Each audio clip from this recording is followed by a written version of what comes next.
Hello everyone, welcome to our YouTube channel target for IQ. देखिएगा, हमने question number 85 तक discuss कर लिए थे। लो वाला जो हमारा सेक्शन आता है उत्तर प्रदेश सीपीयू के एग्ज़ाम में। नेक्स्ट हम क्वेश्चन नंबर 86 से स्टार्ट करते हैं। तो क्वेश्चन है कि in which of the following section of the criminal procedure code the victim compensation scheme was incorporated. कि दंड प्रक्रिया संहिता की निम्नलिखित धाराओं में से किस धारा में पीड़ित प्रति को योजना को शामिल किया गया है। तो कहाँ पर किया गया है? ये किया गया है सेक्शन 357 ए में। ठीक है, कहाँ पर? सेक्शन 357 ए और 357 ए बी सी तीनों ही बहुत इंपॉर्टेंट है, तो आपको तीनों ही बहुत अच्छे से याद रखने हैं। ओके, नेक्स्ट है which section is design to cure to some extent the defect and irregularities in recording of confession or other than statement of accused under section 164 of CRPC। कह रहा है कि कौन सी धारा दंड प्रक्रिया संहिता की धारा 164 के अंतर्गत अभियुक्त की स्वीकृति या अन्य कथन को दर्ज करने में हुई दोष और अन्यमिताओं के समाधान के लिए अभिकल्पित हुई है। तो कौन सी धारा हुई है? ये हुई है धारा 463। ठीक है, आंसर होगा हमारा सी। नेक्स्ट क्वेश्चन देखेंगे। नेक्स्ट क्वेश्चन है कि police officer has power to require attendance of person acquainted with the facts and circumstances of the case is mentioned in। कह रहा है कि ऐसा कोई व्यक्ति जो मामले के तथ्य और परिस्थितियों से परिचित हो कि हाजिरी की अपेक्षा करने की पुलिस अधिकारी को जो शक्ति दी गई है वो कहाँ पर दी गई है? तो ये दी गई है दंड प्रक्रिया संहिता की जो धारा है 160 के सबसेक्शन 1 में। ठीक है, आंसर होगा हमारा ए। नेक्स्ट क्वेश्चन देखेंगे। कह रहा है कि the maximum sentence of imprisonment which may be given in summary trial is कि कारावास का अधिकतम दंडादेश जो संक्षिप्त विचारणा में दिया जा सकता है वो होता है कितना? 3 मास तक का कितना दिया जा सकता है? कारावास दिया जा सकता है। क्लियर? तो नेक्स्ट क्वेश्चन देखेंगे। The court of session is stabilized by कि कोर्ट ऑफ सेशन की स्थापना कोर्ट ऑफ सेशन सत्र न्यायालय की जो स्थापना की जाती है वो किसके द्वारा की जाती है? तो स्टेट गवर्नमेंट के द्वारा की जाती है, राज्य सरकार। नेक्स्ट है in respect of cases instituted otherwise than on police report under which of the following section charge are free. कि पुलिस रिपोर्ट से भिन्न आधार पर संस्थापित मामलों के विषय में आरोप निम्नलिखित में से किस धारा में विरचित किए जाते हैं? तो कहाँ किए जाते हैं? अदर देन ए पुलिस रिपोर्ट की बात कर रहा है कि पुलिस रिपोर्ट से भिन्न आधार पर जो संस्थापित मामले होंगे उनमें के विषय में आरोप निम्नलिखित में से किस धारा में क्या किए जाते हैं? विरचित किए जाते हैं। ठीक है, तो ये कहाँ पर किए जाते हैं? हमारे 244 में। नेक्स्ट है इफ ए वुमन सेंटेंस्ड और to death is found to be pregnant her sentence shall be committed to imprisonment for life by the. कि अगर कोई ऐसी स्त्री है जिसे मृत्यु दंडादेश दे दिया गया है लेकिन वो प्रेग्नेंट है तो उसकी सजा को आजीवन कारावास में बदलने का अधिकार किसको होगा? तो ये होगा हमारे हाई कोर्ट को। ठीक है, तो 92 का क्या होगा आंसर? बी होगा हमारा, सी होगा, सॉरी। नेक्स्ट है कि one of the important principle of evidence law is that evidence to be weighted and not numbered. की क्या कह रहा है कि साक्ष्य विधि का एक महत्वपूर्ण सिद्धांत है कि साक्ष्य को तोला जाए ना कि गिना जाए। ये भारतीय साक्ष्य अधिनियम 1872 की किस धारा में क्या किया गया है? समाहित किया गया है। तो सेक्शन कहाँ पर है? ये है 134 में कि साक्ष्य को गिना, क्या कहता है कि साक्ष्य को क्या किया जाए भाई? गिना ना जाए बल्कि क्या किया जाए? तोला जाए। क्लियर? नेक्स्ट है section 2 of the Indian evidence act 1872 was repealed by. तो कौन से, देखिए ये क्वेश्चन आप लोग जब सेक्शन 2 पढ़ेंगे तो आपको लगेगा कि यार ये रिपील्ड की बात कर रहा है, हम लोग क्या ही इस पे ध्यान दें, है ना। लेकिन देखिएगा जो 2018 में एपीयू की वैकेंसी आई उसमें ये वाला क्वेश्चन भी पूछ लिया। तो अब ये रिपील वाले भी बहुत इंपॉर्टेंट हो गए हैं कि कहाँ से कौन से एक्ट से इसे रिपील किया गया है। तो निरसित अधिनियम 1938 से इसे रिपील्ड किया गया था। तो हमारा आंसर होगा डी। मैच करना है कि fact which shows the preparation of fact in issue, जो किसको दर्शा रहे हैं? तैयारी को दर्शा रहे हैं। तो section 8 fact which are the result of fact in issue, कि क्या कह रहे हैं? परिणाम है फैक्ट इन इशू का, तथ्य जो विवादक तथ्य के परिणाम है सेक्शन 7 में। Fact which are part of same transaction है तो सेक्शन 6 है। Fact which are necessary to explain और इंट्रोड्यूस रेलिवेंट फैक्ट, तो क्या होंगे, ये होगा सेक्शन हमारा 9। तो हमारा कौन सा कोट बन रहा है, ये बन रहा है ए का 3, बी का हुआ कौन सा, सॉरी ए का 2 होगा, बी का 3, सी का 4 और डी का ए। तो हमारा ये कोड कौन सा बनेगा, कौन सा कोड बनेगा, ये हमारा कोड बन रहा है ए। ठीक है, तो हमारा आंसर होगा ए। नेक्स्ट है possession is the prime facie evidence of ownership, this principle is describe the, आपने हमेशा सुना होगा कब्जा स्वामित्व का प्रथम दृष्टि क्या होता है, साक्ष्य होता है। तो कहाँ पर दिया गया है इंडियन एविडेंस एक्ट में, इंडियन एविडेंस एक्ट में डिफाइन है भारतीय साक्ष्य अधिनियम की धारा 110 में। Which of the following section of the Indian evidence act provides provision for refreshing memory, स्मृति ताज़ा करने से संबंधित प्रावधान है सेक्शन 159 में। कह रहा है कि a spouse will be permitted to disclose the communication made during the marriage, पति पत्नी को विवाह के दौरान दी गई संसूचना देने की अनुमति प्राप्त होती है। कब होती है, जबकि मामला विवाद उन दोनों के बीच में ही हो, है ना, पति पत्नी के बीच में क्या हो, वाद हो गया हो। तो in suits between the spouse मतलब पति पत्नी के बीच में ही केस चल रहा हो, तो वहाँ पर वो क्या दे सकते हैं, सूचना दे सकते हैं, अदरवाइज नहीं दे सकते हैं। तो 98 का आंसर क्या होगा, बी होगा। नेक्स्ट है read the following statement is carefully, क्या कह रहा है, the presumption of legitimacy of child is governed by section 112 of the Indian evidence act. कह रहा है कि नरेंद्र नाथ पहाड़ी versus Ram Govind Pahadi is a leading case on the legitimacy of a child born during the continuance of a valid marriage. तो यहाँ क्या होगा, ए और 2B दोनों ही यहाँ पर सही हैं। कह रहा है कि धारा 112 क्या है, धर्मजत्व की अवधारणा करती है और एक विधि मान्य विवाह के दौरान पैदा हुए शिशु के धर्मजत्व के संबंध में नरेंद्र नाथ पहाड़ी बनाम राम गोविंद पहाड़ी एक प्रमुख केस है। The burden of proof in a suit और proceeding lies on that person who would fail if no evidence at all were given on either side. कह रहा है कि किसी वाद या कार्रवाई में सबूत का भार उस व्यक्ति पर होता है जो असफल हो जाएगा यदि दोनों में से किसी भी ओर से कोई साक्ष्य ना ही दिया गया। तो ये प्रावधान भारतीय साक्ष्य अधिनियम की किस धारा के अंतर्गत दिया गया है, ठीक है, तो कहाँ पर दिया गया है, क्वेश्चन नंबर 100 का आंसर क्या होगा, ये दिया गया है हमारा सेक्शन 102 में। ठीक है, साबित करने का भार, तो साबित करने का भार किस पर होता है, ऑब्वियसली साबित करने का भार उसी व्यक्ति पर होता है जो कि क्या हो जाता है ना, जो कि क्या हो जाता है, असफल हो जाता है यदि किसी भी ओर से कोई साक्ष्य ना दिया जाए। ठीक है, तो हमारा सेक्शन होगा 102। नेक्स्ट क्वेश्चन देखेंगे, which of the following section of Indian evidence act 1872 has been amended by the criminal law amendment act 2018। कह रहे हैं कि भारतीय साक्ष्य अधिनियम 1872 के निम्नलिखित में से किस धारा में आपराधिक विधि संशोधन अधिनियम के द्वारा क्या क्या संशोधन किया गया है। तो कौन सी धारा में किया गया है, ये किया गया है धारा 146 में। नेक्स्ट है कि not proved under Indian evidence act means कि साक्ष्य अधिनियम के अंतर्गत साबित नहीं हुआ से तात्पर्य क्या होता है कि ना तो वो क्या किया गया है, साबित किया गया है, और ना ही वो क्या किया गया है, ना साबित किया गया है, ना तो साबित हुए हैं और ना ही ना साबित।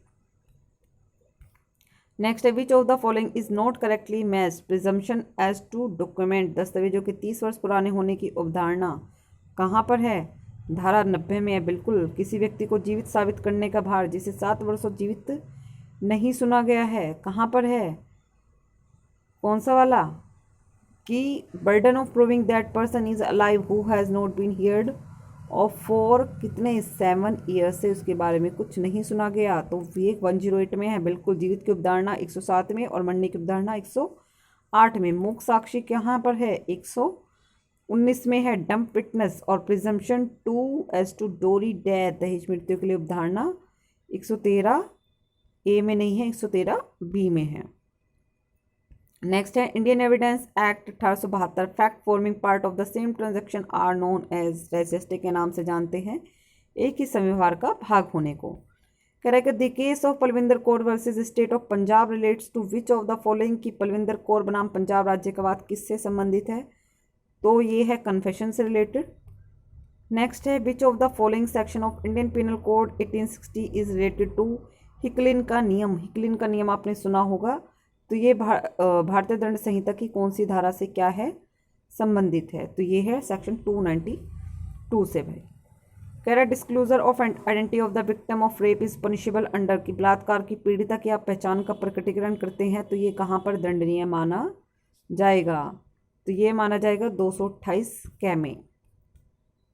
कह रहा है कि सुप्रीम कोर्ट का एक केस है, कौन सा, सुप्रीम कोर्ट का जो एक केस है नानकचंद वर्सेस पंजाब राज्य में भारतीय दंड संहिता की किन धाराओं के मध्य क्या अंतर की व्याख्या की गई है, किसमें डिफरेंस बताया गया है, तो 34 और 149 के बीच में डिफरेंस बताया गया है नानकचंद के केस में। कह रहा है कि criminal law amendment act 2018 is being force, की आपराधिक विधि में जो संशोधन हुआ 2018 में, ये कब से फोर्स में आया, तो ये आया था भाई 21 अप्रैल 2018 में एक अध्यादेश पारित हुआ और उसी दिन से इसे क्या माना गया, लागू माना गया। कह रहा है the draft of the Indian penal code was prepared by, की भारतीय दंड संहिता का जो प्रारूप बनाया था वो किसने बनाया था, तो ये प्रथम विधि आयोग ने बनाया था, फर्स्ट लॉ कमीशन ने बनाया था भाई। विच of the following is not A correct, उद्दीपन कहाँ पर है, एक्सटोर्शन, बिल्कुल सही बात है, कहाँ 383 में है।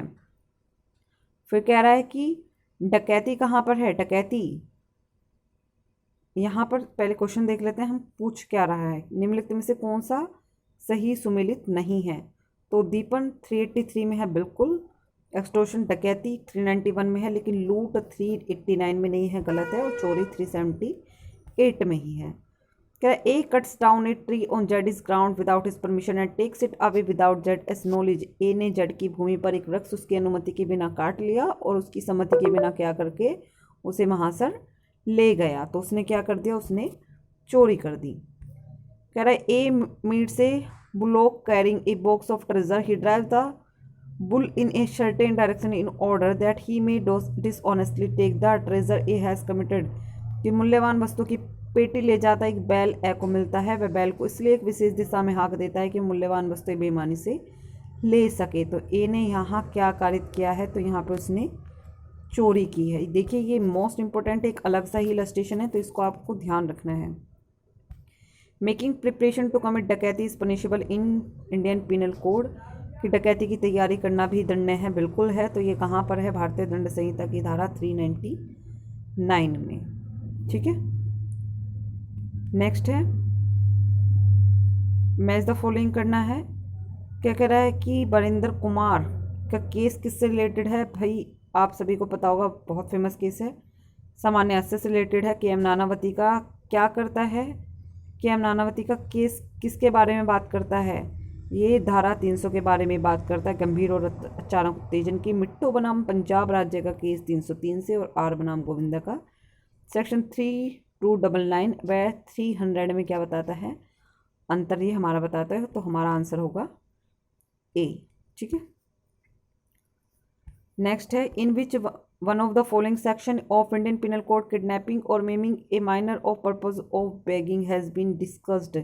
कह रहा है कि भारतीय दंड संहिता की कौन सी ऐसी धारा है जिसमें क्या कर रहा है, भीख मांगने के प्रयोजन के लिए अप्राप्त व्यय का अभ्यर्पण या विकलांगीकरण को वर्णित किया गया है, तो कौन सी ऐसी धारा है भाई भारतीय दंड संहिता की, तो ये है 363 ए, ठीक है, आंसर होगा हमारा सी। नेक्स्ट देखिएगा the word valuable security is defined, कि वैल्यूएबल सिक्योरिटी को कहाँ डिफाइन किया गया है, तो कहाँ किया गया है, इसे सेक्शन 30 में किया गया है। कह रहा है A causes dead to go within a wall space and locks dead in a cell be guilty of, कि यह को दीवार से घिरे हुए स्थान में प्रवेश करा कर क्या उसमें ताला लगा देता है, तो उसने क्या किया है, सदोष परिरोध किया है, क्योंकि उसने चारों तरफ से जाने से क्या कर दिया, रोक दिया, रॉन्गफुल कन्फाइनमेंट कर दी। नेक्स्ट है मैच करना है, सेक्शन 81 सभी को पता होगा, डॉक्ट्राइन ऑफ नेसेसिटी है। 84 क्या है, 84 किसकी बात करता है, विकर्चितता की बात करता है। धारा 86 किसकी बात करता है भाई, धारा 86 बात करता है हमारा मत्ता की। और 95 किसकी बात करता है, 95 बात करता है कि छोटे छोटे कार्य के लिए आप केस, छोटे छोटे कार्यों के लिए हल्की हानि के लिए पहुंचाने का कार्य है ना। तो हमारा कूट कौन सा बनेगा, हमारा कूट बनेगा बी 3142 3 1 4 और 2। नेक्स्ट है use of violence by a member of an assembly or five or more person in furtherance of common object will constitute कि 5 या उससे अधिक सदस्यों के जमाव द्वारा किसी सामान्य उद्देश्य को अग्रसर करने में की गई हिंसा का प्रयोग गठित करेगा। क्या हो जाता है भाई, बलवा हो जाता है। कौन सा सेक्शन में, सेक्शन 146 में। तो हमारा आंसर क्या होगा, सी होगा। क्लियर। नेक्स्ट देखेंगे, कह रहा है कि ए इंटेंसली कॉजेज जेड एज death partly by illegally omitting to give Z food and partly by beating Z A has committed the offence of. क्या अंशतः यह को भोजन देने का वैध रूप से लोभ करके और अंशतः यह को पीट कर साशया की मृत्यु कारित करता है। क्या ने कौन सा अपराध कारित किया है, तो उसने हत्या यहाँ पर कर दी। ठीक है। महबूब Shah versus king emperor is a leading case, सभी को पता है सामान्य आशय से संबंधित है, कॉमन इंटेंशन से रिलेटेड है।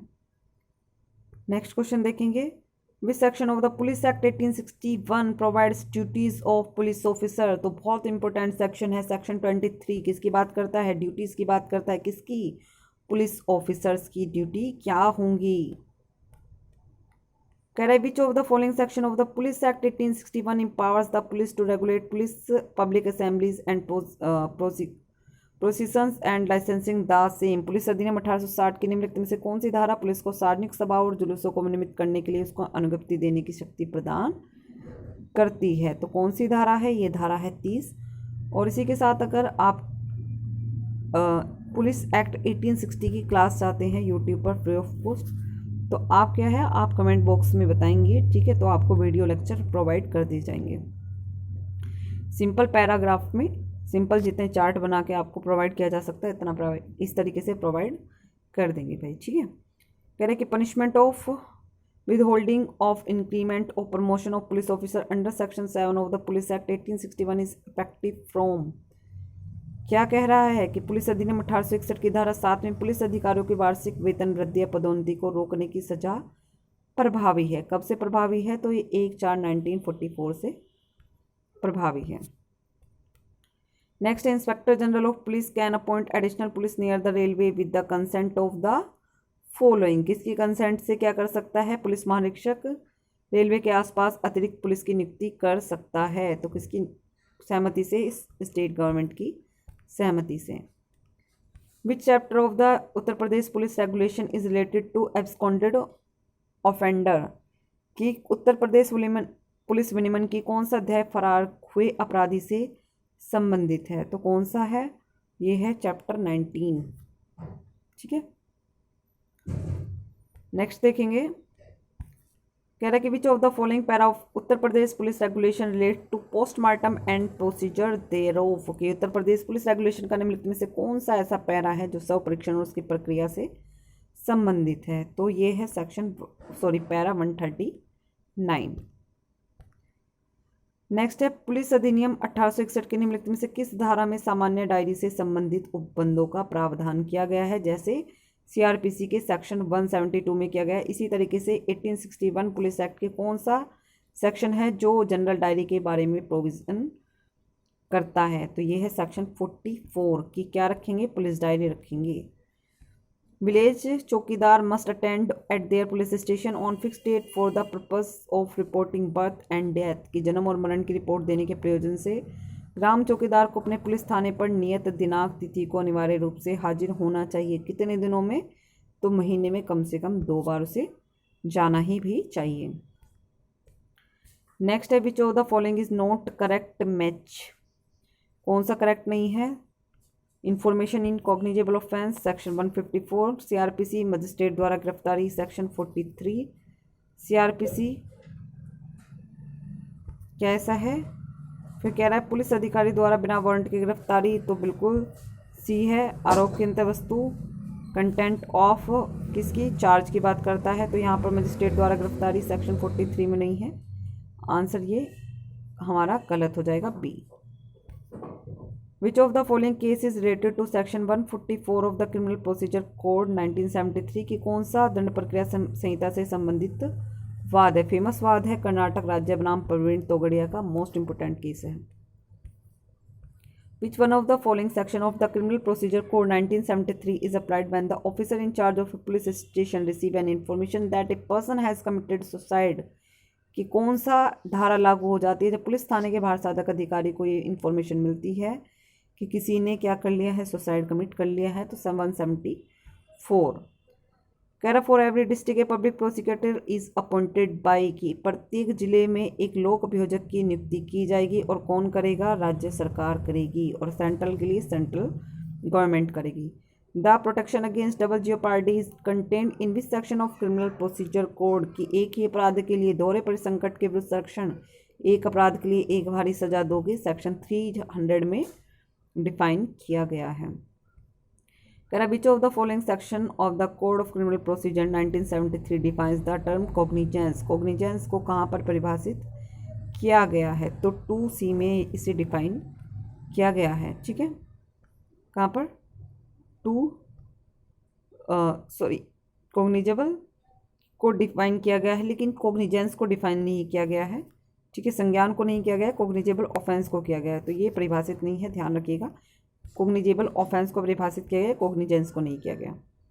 What is true in relation to a first information report? प्रथम सूचना रिपोर्ट के संबंध में क्या सही है? तो ये थाने के बाहर साधक अधिकारी को दी जाती है, बिल्कुल उस व्यक्ति द्वारा साइन होते हैं जो उसे देता है, और ये रिटर्न में और ऑर्डली भी हो सकती है। उपरोक्त सभी आंसर हमारे सही हैं। कह रहा power to suspend or remit sentence laid under CRPC with की दंड प्रक्रिया संहिता में दंडादेशों को स्थगित करने की या माफ़ करने की शक्ति किसके पास होती है? तो समुचित सरकार के पास ये शक्ति होती है। और समुचित सरकार कौन सी होगी? सेंट्रल गवर्नमेंट और state government. Which section of CRPC empowers court to alter or add of any charge at any time before judgment pronounced? कि किस धारा के अंतर्गत न्यायालय निर्णय सुनाए जाने से पहले किसी भी समय क्या कर सकता है? आरोप में परिवर्तन या परिवर्तन भी कर सकता है। तो सेक्शन 216 में कह रहा who is empowered to remove nuisance under section 133 of criminal procedure code? क्या है कि दंड प्रक्रिया संहिता की धारा 133 के अंतर्गत न्यूसेंस अवदूषण को हटाने के लिए कौन सक्षम होता है? तो हमारा DM सक्षम होते हैं। यहाँ पर ए होगा आंसर। 142 में करेक्ट मैच करना है, तो 2 सिद्धि से अपील कहाँ पर होती है? 374 में होती है, बिल्कुल ठीक है। कहाँ पर? 374 में, है ना, अपील्स फॉर कन्विक्शन, तो ये हुई 374 में। इसके बाद में है नो अपील्स इन पिटी केस की छोटे छोटे मामले होंगे तो उनमें आप कोई भी अपील नहीं करोगे, तो ये है 376 में। फिर कह रहा है कि appeal in cases of acquittal की दोष मुक्ति के मामले में आप अपील कहाँ पर करोगे? तो 378 में करोगे। और no appeals in certain cases when accused plead guilty, तो ये 375 की कुछ मामलों में जब दोषी होने का अपने आप और उसने स्वीकार कर लिया तो अपील नहीं होगी, तो हमारा कोर्ट होगा C। कह रहा है कि according to section 13 of CRPC special judicial magistrate may be appointed for a term. दंड प्रक्रिया संहिता की धारा 13 के अनुसार विशेष न्यायिक मजिस्ट्रेट की नियुक्ति कितने टाइम के लिए की जाती है? तो 1 साल से अनधिक की अवधि के लिए की जाती है। नेक्स्ट है according to section 61 of the Indian evidence act 1872 the content of the document may be proved by, या तो प्राइमरी एविडेंस के द्वारा या सेकेंडरी एविडेंस के द्वारा आप कंटेंट को, दस्तावेजों के अंतर्वस्तु को आप साबित करोगे। विच of the following section of the Indian evidence act 1872 does not deal with criminal matter की भारतीय साक्ष्य अधिनियम की कौन सी ऐसी धारा है जो आपराधिक मामलों से संबंधित नहीं है? तो सेक्शन 23 सिविल मामलों से ही रिलेटेड है सिर्फ। Evidence of character include evidence of, चरित्र के साक्ष्य में क्या सम्मिलित होता है? तो सामान्य ख्याति और सामान्य व्यवहार ही, जनरल रेपुटेशन और जनरल डिस्पोजिशन ही यहाँ पर रेलिवेंट माने जाते हैं। A wishes to prove a dying declaration by B, A must prove B's that the provision of Indian Evidence Act related to, कह रहा है कि कोई बात अगर किसी व्यक्ति को कोई साबित करना चाहता है तो उसे ख द्वारा किए गए मृत्युकालीन कथन को कै साबित करना चाहता है, तो कै को सबसे पहले क्या करना होगा? ख की मृत्यु साबित करनी होगी। भारतीय साक्ष्य अधिनियम की किस धारा में ऐसा प्रावधान किया गया है? तो ये किया गया है 104 में। फिर कह रहा है कि which of the following case is not related to estoppel. Estoppel से रिलेटेड कौन सा हमारा इसमें से केस नहीं है? तो RM मलकानी बनाम महाराष्ट्र राज्य का टेप रिकॉर्डिंग से रिलेटेड है, ना कि स्टोपल से। बाकी सारे स्टोपल से रिलेटेड हैं। विच of the following is not correctly match. Communication drawing marriage बिल्कुल 122 में है। राज्य के कार्यकलापों के बारे में साक्ष्य 123 में। विधि सलाहकारों से गोपनीय संसूचनाएं, ये गलत है, ये हमारा ठीक है। फिर कह रहा है सह अपराधी का साक्ष्य बिल्कुल 133 में ही होगा। फिर कह रहा है which of the following is not primary evidence. इनमें से कौन सा प्राथमिक साक्ष्य नहीं है? तो जो सर्टिफाइड कॉपीज होती हैं वो प्रमाणित प्राथमिक साक्ष्य नहीं मानी जाती, बल्कि क्या होती हैं? सेकेंडरी एविडेंस होती हैं। ठीक है, आई थिंक आपको वीडियो अच्छी लगी होगी, कमेंट बॉक्स में ज़रूर बताइएगा। Thank you so much. ये हमारा 2018 का जो एग्ज़ाम का जो पेपर था 2 पार्ट में हमने कंप्लीट कर लिया है।